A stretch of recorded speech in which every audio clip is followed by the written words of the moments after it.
Eh, tayo po naman, di ba, tenured din naman. So, matawa lang tayo, no? Pero nakakalungkot, no, mga kasama, no? Magandang hapon at may pagbati sa ating mga kasama. So, napapanahon no, na kailangan matalakay natin yung pagpolitikang kampanya, no, ng ating organisasyon. Lalo ngayon na isa, no, sa pagpolitikang issue natin, yung sahod, trabaho at karapatan. So, nadagdag ko ngayon yung ibang issue ng bayan, no, na bahagi yung mga magagawa na maapektuhan, no. Halimbawa ngayon, may issue, yung charter change, mamaya ililinaw natin ang question. Bakit tayo tumututol sa charter change? At siyempre yung PUP modernization, bakit tayo tumututol? So, unahin ko muna natin yung sahod dahil nagulat kanina yung ating PPP, no?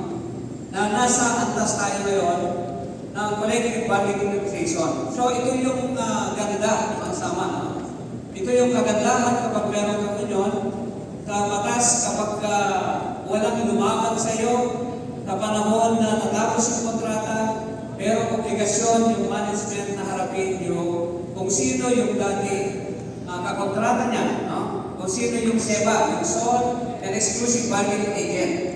Sa ilalim ng batas, merong sinasabing equity of the incumbent.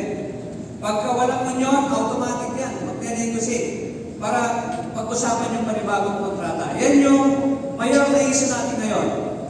Kaya sabi natin, bahagi ito ng lugar para isulong natin yung pagtulad o pagtataas ng sahod at benepisyo ng magagawa na kailangan natin matiyak.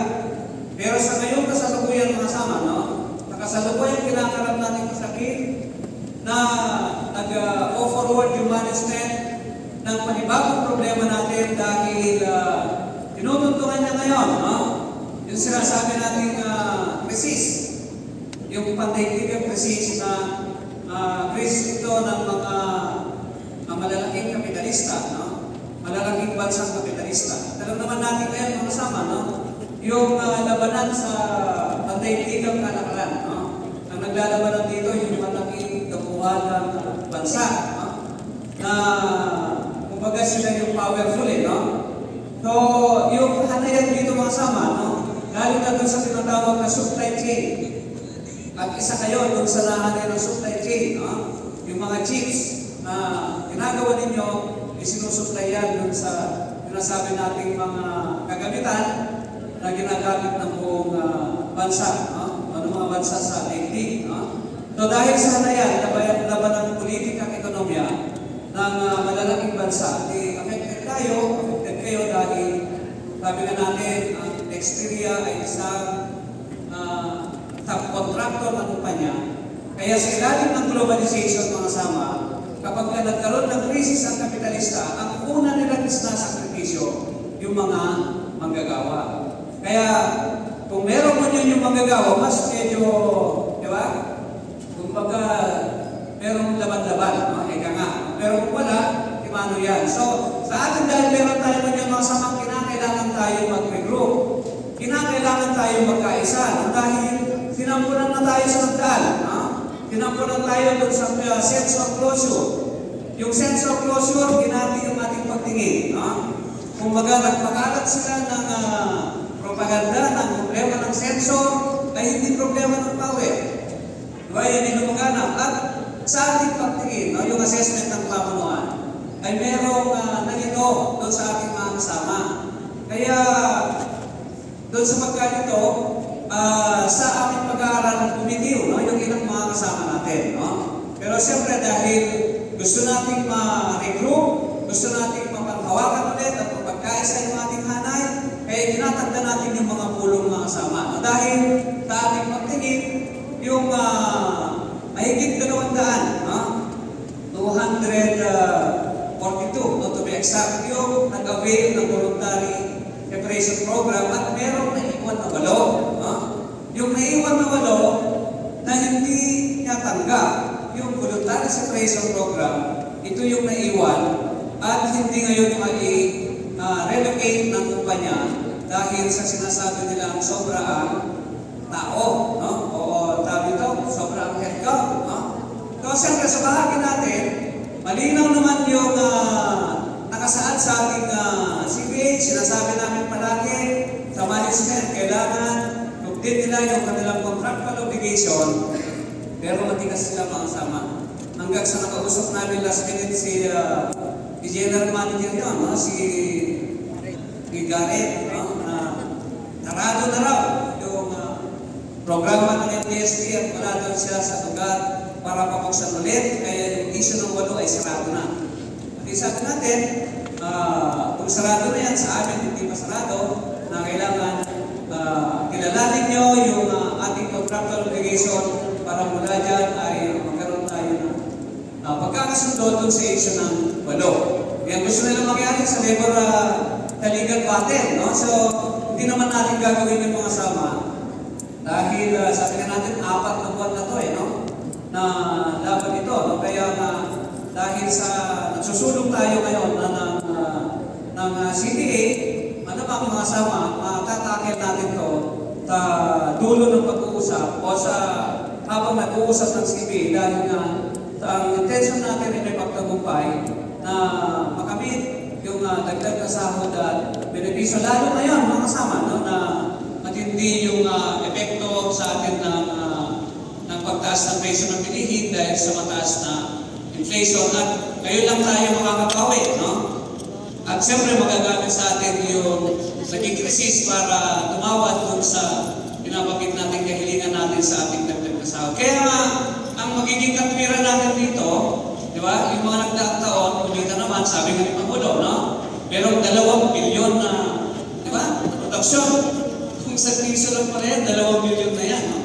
Yung magkakalang naman yung costing ng ating CPA. Kaya, ang kailangan natin dito kasama, kailangan yung mahigpit na pagkakaisa natin. Dahil isusulong natin, dapat natin may pagtagumpay yung laban sa dagdag na sahod sa pamamagitan ng collective bargaining agreement. At meron din dyan, no, yung nakasalang sa Kongreso, no? Kaya sabi natin bilang tunay palaban ng pakabahay mo yun, hindi lang sa loob ng pagawaan natin sinusulong yung ating mga usapin, no? So sa ngayon maraming nakapending, no, na House Bill para sa dagdag na sahod, kaugnay doon sa pagkakamit ng national minimum wage, kaugnay doon sa pagdadagdag ng across the board na dagdag na sahod, na 2 bill yung nakapending sa Kongreso, yung House Bill 7568, yung 750 na dagdag na across the board na sahod nationwide, at yung House Bill 4898 na kailangan iangat sa nakabubuhay na sahod yung minimum wage ng mga manggagawa nationwide. At ang bago ngayon mga sama yung Senate Bill, yung Senate Bill 2358 sa Senado na pasado na sa pangalawang reading. Yung 100 peso na across the board dagdag na sahod sa mga manggagawa nationwide, no? Kaya dito, kailangan natin ng suporta rin para magkaroon ng panibagong bill din na susuporta doon sa bill ng Senado sa Kongreso. At meron naman nakapending bill dyan, so kailangan lang talaga yung pagtulak ng manggagawa para bicameral mapag-usapan na yung dagdag na sahod. Kaya argento mga sama, no? Kaya yan yung pinakamainit na kampanya natin ngayon. Habang sinusulong din natin yung sinasabi natin issue sa job security o tanggalan, no? Dahil kanina, meron na tayong update, no, na sinasabi ng Pangulo na bukod doon sa 8 issue na pinaglalaban natin, no, na hindi natin binibitawan. Sabi nga natin, yung contractual obligation ng management dapat kilalanin dahil yung 8 na ito, no, na hindi nag-avail, sila yung pinaka-tenure na magagawa natin. Kaya nakahak ito mga kasama, no? Nakahak na kaya nga kasama ito doon sa pinabangkit nating pending na issue na kailangan tanganan, no? Kailangan pitpitin ng mga kasama nating magagawa. Dahil nakita natin sa mga nagdaang araw, no? Habang sinusulong natin yung pagbabalik ng 8, umabot na halos na mga kasama ng 4 na buwan, no? 4 na buwan na may mga pagkilos tayong ginagawa. Pero mukhang hindi pa natin inaabot ng yung sinasabi nating pinali ng pagpapakita ng suporta doon sa 8. Dahil sa tingin natin, kaya naman nilang gawin ito. No? Dahil marami tayong mga pinagbabasehan, no, meron na marami tayong mga batayan, pero naging, sila, no, naging, tawag dito, sarado sila doon sa pagbabalik ng walo. At ito, dadagdagan pa nila ng panibagong, di ba, mahigit 100, no? Sabi niya nga, may maalingaw na, no? Pero, siyempre, kailangan tayong maghanda, kailangan natin mapagkaisa.